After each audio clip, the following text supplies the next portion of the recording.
अस्सलाम वालेकुम, क्या हाल है सबका? ठीक है।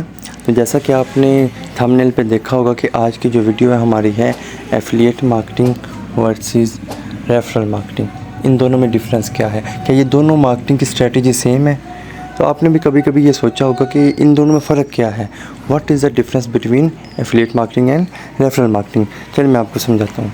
एफिलिएट मार्केटिंग बेसिकली क्या है, आपके सामने डेफिनेशन मैंने कोट कर दी, आप डेफिनेशन देख सकते हैं। इजी वर्डिंग में मैं आपको समझाता हूँ।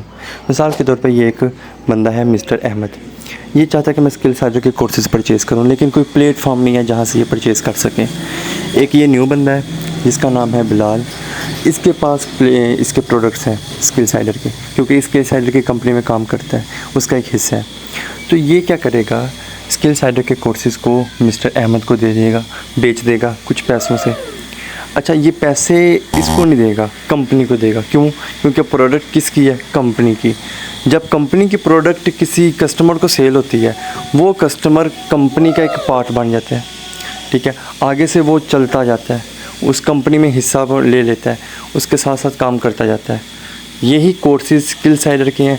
जब एक पर्सन स्किल साइडर के कोर्सेज़ को सेल करता है किसी दूसरे को, ठीक है, तो वो उस स्किल साइडर का पार्ट बन जाता है, फिर उसके साथ काम करता जाता है। वो जितना जितना काम करता जाएगा उसको प्रॉफिट होता जाएगा काम करने से, प्रोडक्ट की सेल करने से। ठीक है, अब मिस्टर बिलाल जो है, स्किल साइडर क्या करेगा, उसको प्रॉफिट हुआ, जाहिर सी बात है उसने सेल की है, उसने मिस्टर बिलाल ने स्किल साइडर के प्रोडक्ट को सेल किया, तो सेल करने की वजह से उसको प्रॉफिट हुआ है।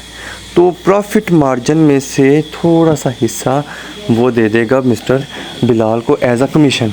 तो यही स्किल साइडर में भी होता है। तो क्या होता है कि जब कोई बंदा स्किल साइडर का कोर्सेज़ को सेल करे, ठीक है, किसी दूसरे बंदे को, तो वो उस कंपनी का पार्ट बन गया। तो स्किल साइडर वाले इस बंदे को क्या कर देते हैं, कमीशन देते हैं। अच्छा, अब आता है रेफरल मार्केटिंग। रेफरल मार्केटिंग क्या होती है? सिंपल वर्डिंग में रेफरल होता है हवाला।